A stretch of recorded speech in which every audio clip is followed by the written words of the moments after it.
La date du 24 janvier est toujours maintenue pour la réalisation du second tour des élections présidentielles. C'est ce qu'ont fait savoir le président Martelly, son premier ministre Evans Paul, ainsi que le ministre chargé des questions électorales Jean-Fritz Jean-Louis.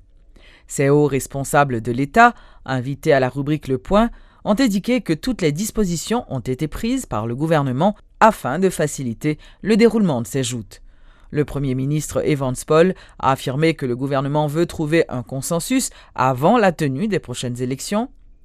Le ministre chargé des questions électorales, Jean-Fritz Jean-Louis, a déclaré que l'institution électorale a, elle, déjà adopté tout un ensemble de mesures afin de résoudre certains problèmes susceptibles de nuire au scrutin.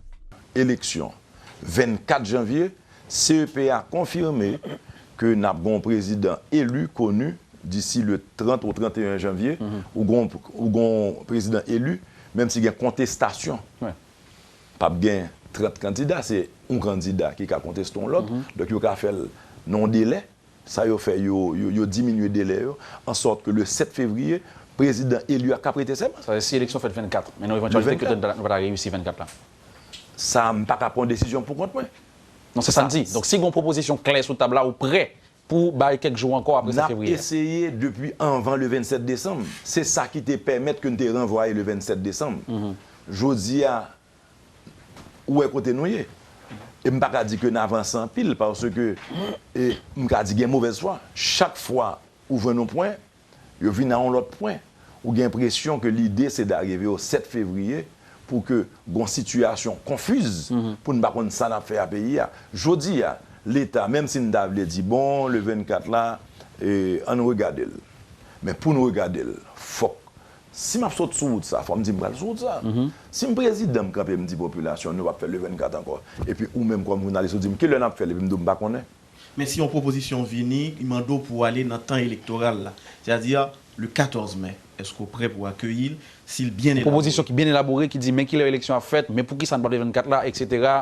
Donc est-ce qu'on est prêt pour payer quelques jours encore? Bon, excusez-moi, je ne vais pas même parler de ça. Parce que pendant que je dis ça, dans la même proposition, il y a des points auxquels nous ne pas agree, nous ne pas d'accord avec eux. Donc, son discussion pour ta fait son table, et c'est ça que je dis. Je dis après pratiquement 2 semaines, 3 semaines du 7 février, tant pour faire discussion par contre, côté pour aller, ou j'ai l'impression que la chose la plus sûre, c'est pour faire ce qu'on est. C'est pour amende l'élection 24. Et attention, jusqu'à présent, le système n'a pas désisté. Et les partenaires sont clairs. Il n'y a pas pour reconnaître un gouvernement de transition. Ça veut dire que nous avons fait, nous-mêmes haïtiens.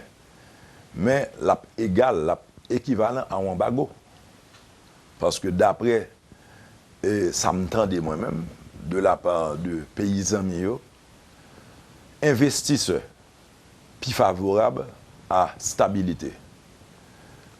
Coopération, collaboration paysans mieux, c'est avec gouvernement élu. Moun qui a fait transition, yo pas gain légitimité, yo pas voté. Et je dis, moun qui vient à la transition, c'est des moun justement qui besoin de pouvoir, mais qui pas qu'à gagner dans l'élection. Nous avons un problème en tant que société, président Soudil. Nous ne battre l'estomac, nous dit nous puis bon. Problème traversé de tous côtés. Mais je dis, jusqu'à maintenant, il y a une volonté de jouer une solution de compromis. Mais plus le temps a avancé, plus de minutes a passé, plus c'est difficile. C'est la présidence dit. C'est un appel là pour me lancer encore. Même un appel hier.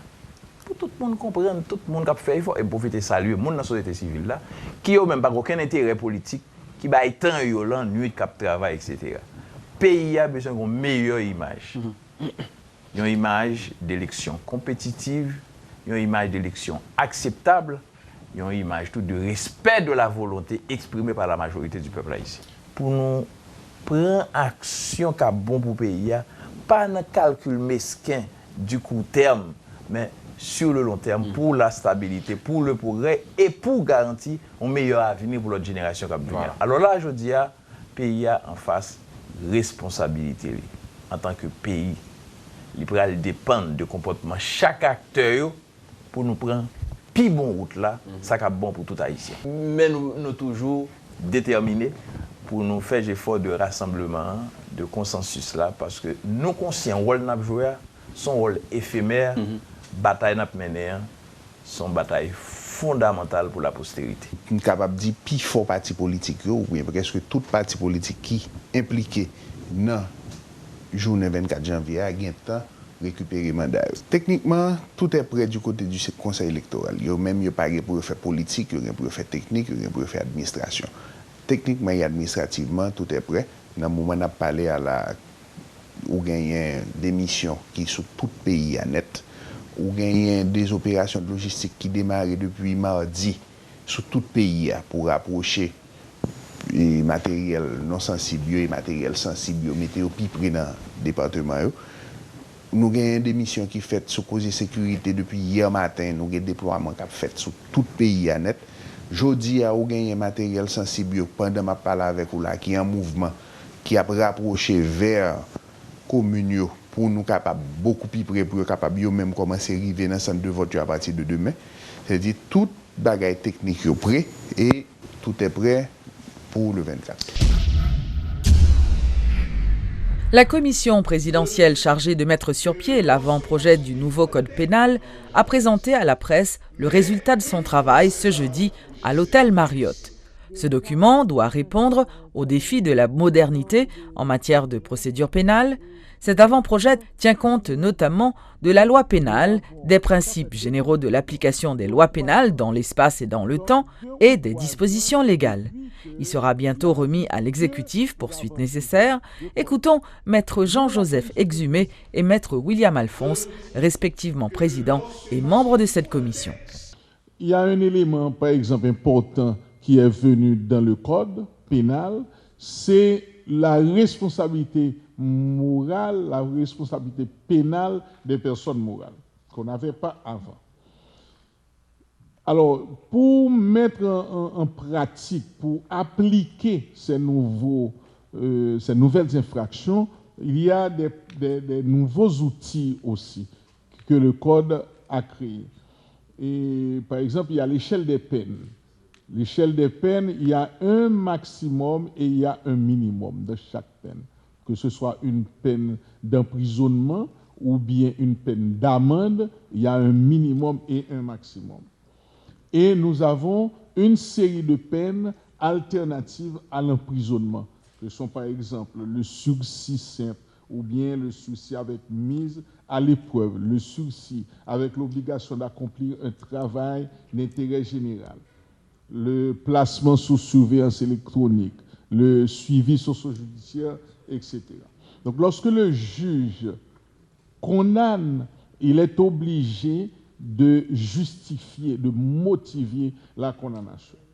Par exemple, un juge correctionnel, lorsqu'il décide de prononcer une peine d'emprisonnement plutôt qu'une peine alternative, il doit donc donner un motif déterminant pour cela. Le préliminaire traite des dispositions générales sur la procédure pénale. En lui-même, ce livre est une innovation extrêmement importante. Égalité des droits, présomption d'innocence, identité de traitement en faveur de tous les citoyens et de toutes les citoyennes, respect de la liberté individuelle et de la dignité de l'être humain, droit à l'information quant aux charges, droit à la défense, droit à l'assistance d'un avocat, droit à un procès public équitable et contradictoire. Maintenant, dans la phase de poursuite, nous avons traité de l'action publique et de l'action civile, des causes d'extinction de l'action publique, de la prescription de l'action publique et de la peine, de l'exercice et de la prescription de l'action civile. Désormais, les associations légalement constituées, légalement reconnues, elles ont droit d'intervenir comme partie civile dans le procès pénal. Une fois que le Parlement recevra les projets de code venant de l'exécutif, comme vous connaissez bien le processus, et bien à ce moment-là, les parlementaires devront voter. Et ces codes devront être promulgués par l'exécutif à nouveau.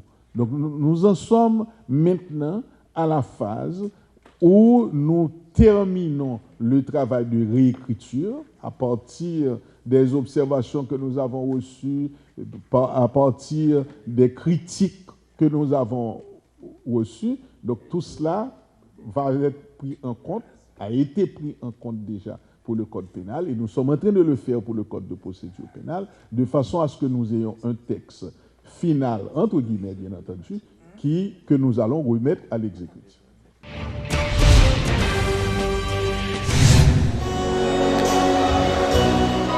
Plusieurs milliers de fidèles catholiques, à l'occasion de la fête de Notre-Dame d'Altagrace, ont pris part à la messe solennelle ce 21 janvier. Les catholiques ont aussi marché en procession à travers les rues de l'école Saint-Louis de Gonzague jusqu'à l'église d'Altagrace sur la route de Delma. C'est dans une ambiance de louange et de prière que des milliers de fidèles catholiques se sont rassemblés à la paroisse Notre-Dame d'Altagrace de Delma ce jeudi 21 janvier à l'occasion de la fête patronale. Des fleurs parfumées, des chrétiens vêtus de bleu et blanc, une église pleine à craquer, le décor est planté. Merci Seigneur Jésus, merci.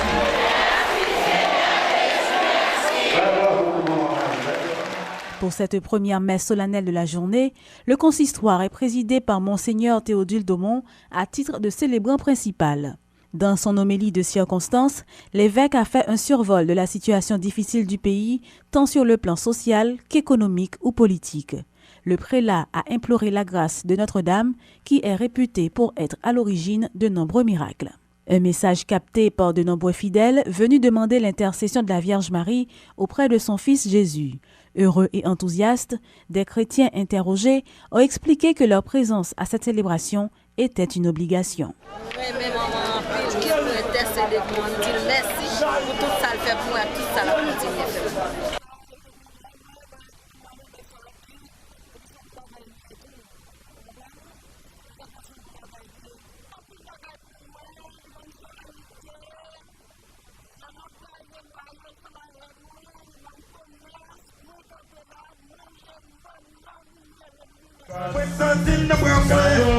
Cette journée de célébration a aussi été marquée par la traditionnelle procession des fidèles catholiques.